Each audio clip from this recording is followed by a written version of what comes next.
Hey guys, today we have a '01 Dodge Neon. It cranks a long time before it starts. It's never left me stranded or nothing, but it cranks a long time, longer than it should. There's a couple possibilities for this. Well, there's many actually, but the two most common would be either your fuel pressure regulator or your gas cap. I already did the gas cap on this, plus usually when your gas cap is bad, it'll throw an engine light or a code for a small evap leak. So we're going to do the fuel pressure regulator. It was only like 45 bucks at Napa.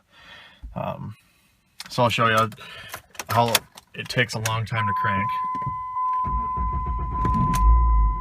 That time it actually did it fast. It comes and goes. It works when it wants to. It's weird.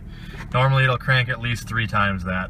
But an easy way to check it, or any codes for that matter in your vehicle, is you have the key switch off, and then you go on, off, on, off, on. The third time, it'll run through all your codes. P1684, P0601, and that's the two that this car has right now. So yeah, a good way to test this is every time you turn the key on, your lift pump in your tank primes the system more. So if your car is taking a long time and it's cranking long before it starts, try to just turn the ignition on. You can hear your lift pump make a noise. Off, on. Just cycle the key on and off a couple of times and then go and try to start it. And if it starts easier, then you probably have a bad fuel pressure regulator. So I'm going to show you how to change yours. Here's your part from Napa. Should be the regulator, a little connector on there, and a little gasket. Part number 2-19736. So I jacked up the car with the rear cross member here, just for better access. This car is so low to the ground. Also, always make sure to use jack stands in case the jack fails, and it's not a bad idea to chock the front wheels as well, so it doesn't roll away. So we're coming under the passenger side here. Passenger side of the car. There's the fuel tank. Cable in the way here. And you can see, right here is the fuel pressure regulator. So we're going to unplug this wire, just pull on it. Might be a little hard. Let's wiggle it. Come off eventually. Mine was a little hard. I had to yank on it. Make sure you don't pull on the wire and rip it out. Pull on the plug. This here is your whole fuel pump assembly, by the way. You would counterclockwise unscrew this white ring and the whole assembly would come out. You'd probably have to drop the gas tank to change it though. But anyway, on to the next step of the pressure regulator. I'll show you on the new one because it makes it easier. And I'm going to put the camera down because I need 2 hands for this. But you have to, when it's in the car, you have to turn it counterclockwise. And while you're doing that, you got to push this tab down to turn it, because this catches on the piece of plastic on the tank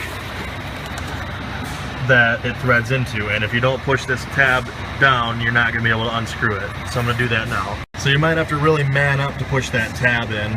Like I said, the tab is on the top side, so it's real fun to get at. And then I just got mine loose. I'm rotating it now. Just got to the point I can pull this out.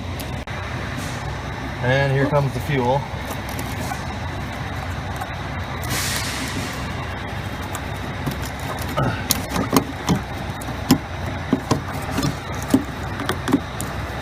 Get out of there.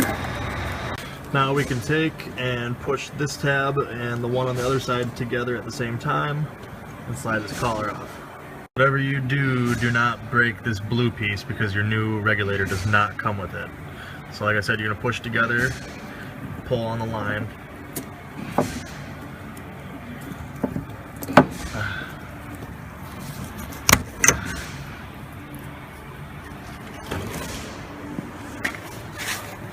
Now, you slowly spread the blue pins apart and pull it off the regulator. I find it easiest to use a pick or something, or maybe a screwdriver, to slowly, gently pry these teeth out to get it over the metal ring, to get this blue collar all the way off the regulator.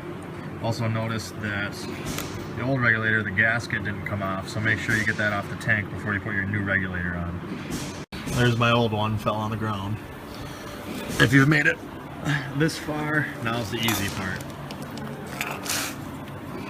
Take this cap off, slide your red collar in, or sorry, blue collar, slide it on this way until it clicks.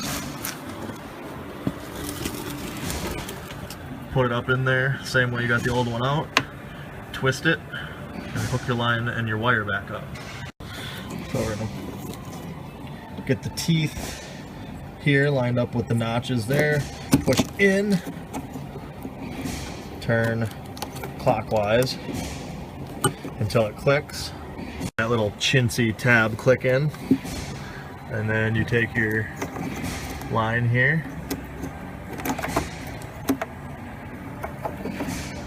push that up until it clicks. You gotta get it lined up right though. You gotta have the blue